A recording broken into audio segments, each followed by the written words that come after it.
today is the first day of October, which makes sense because September just ended. And before that, summer just crumpled and collapsed out of nowhere. I was enjoying it. The days were hot and sunny. I had just gotten my first sunburn of the summer. And then, poof, it was gone. And I started walking outside in the mornings, and it was cool and moist. And I started thinking, oh wow, this is nice too.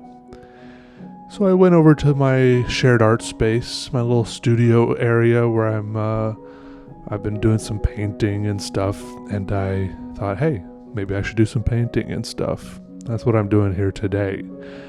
But first I had to set up my new area. I'm moving from the upper attic area to the little area below it, which is what you see me doing here in sped up speed. That's a weird way to say it.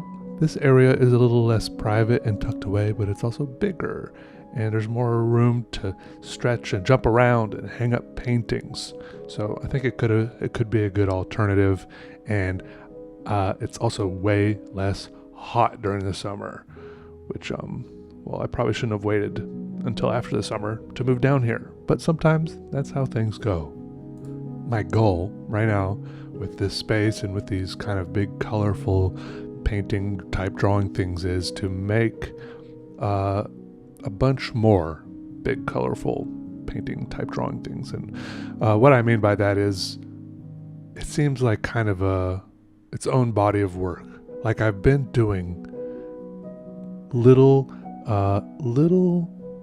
black and white pen drawings for like most of my life, for like 10, 15, 20 years. Right? And now I'm kind of easing into this thing where for a while I was doing like some acrylic paintings, colorful, some oil paintings, pretty colorful. Now I'm doing, and then I got into I just had a little burp that felt like I tasted both the apple and the cold brew coffee that I just ate for breakfast, which is a weird combination. I know it's even weirder in a burp. Anyways, so I've got all these different mediums I've been trying, but they're all kind of colorful. And now I'm doing oil pastels that are colorful, and the oil pastels are nice because I can draw on these big pieces of watercolor paper I've been drawing. And so the goal is to keep pumping these out. Keep pumping them out as long as I am enjoying it and feeling the inspiration. And then I think maybe in the middle of November, me and my studio mates here are considering, we're planning on doing a little art exhibition, a little show here. It's kind of underground, but if you're in the Greensboro area, send me a message on Instagram and I'll tell you about it. I don't know, we haven't made the flyer or anything yet. I think it'll be great. Also, if there's anyone that is really good at writing grants, let me know. Hey, send me an email, peter@peterdraws.com. Like, I feel like there's some type of thing that people do where they write grants for other people and they get like a cut of the money. I feel like there's some artists, like this is a part of the art world I don't completely know and understand, but I'm trying to learn more about it. Like a lot of artists or art organizations or nonprofits or something, a lot of them get a lot of their funding through grants, but it's a lot of work, just like bureaucratic paperwork type work to get these grants. And it's almost like applying for a job, and it's almost like a full-time job just to apply for that job, for those grants. But and a lot of people specialize in that sort of thing at school. Like if you go to art school, there are people I knew at art school who were like in this it was called like arts administration. I think they were like learning how to write grants and stuff. Anyways, if there's any of you who are good at that, get in touch with me, because then we could you can get if you help me get grants, then you can get a cut of it to pay yourself for your efforts. Anyways, I think that's an arrangement that people do, right? Does anyone know about that? Let me know what you think. Anyways, sorry, I'm trying to figure out ways to make some money from my art that is I've lost most of my serious sponsors, because if you haven't noticed, I don't get that many views on my YouTube channel anymore, which is okay.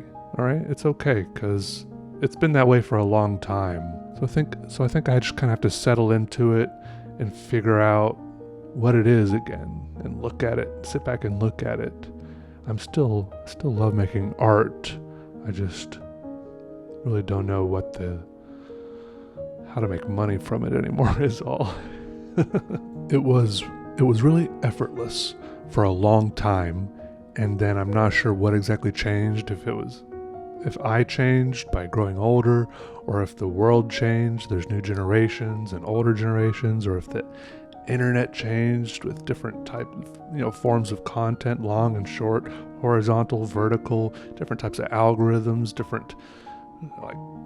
just everyone feels different about everything. I don't know. It could be everything that changed or nothing changed.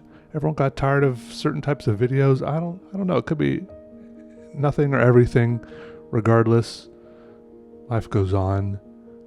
Let me say this. I like these oil pastels, okay? They're squishy, they're smooth. Pastels are one of those things I said for the longest time that I wasn't interested in. And I think I knew. It's kind of like a boy picking on a girl in grade school, in like elementary or middle school.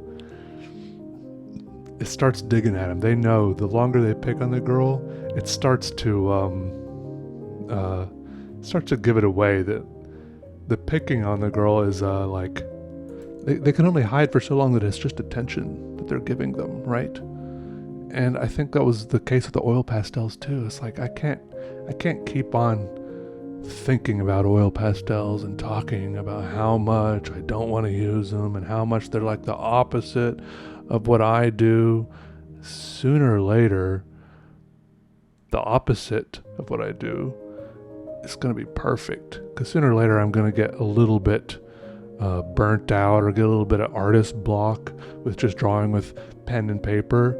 And then the oil pastels are going to be right there, just waiting to catch me in their smooth, gooey, sticky, silky arms. And they were, and I've been enjoying them. Okay, I don't know what else to say right now, except that yesterday there was a sunset. I feel like sometimes the sunset is just kind of this brief, transitory period between daytime and nighttime. Maybe it lasts like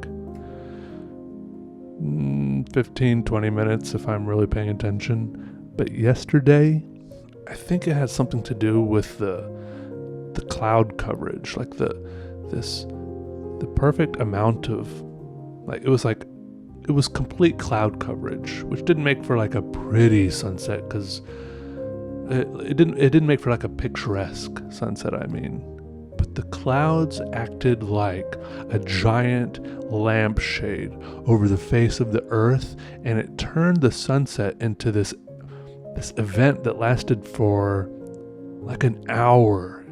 And there was just this crazy like yellow, orange, golden glow outside as the sun was setting, as it changed from daytime to nighttime, the change was so gradual and subtle, and each minute shift, which you couldn't even tell was happening, was just so dainty and precious and perfect. Like each darker shade of gold was just a little bit cozier than the previous one. Okay, see you all later. Love you. Have a good day. Yeah, that was just me, just breathing in and out. All right, Goodbye.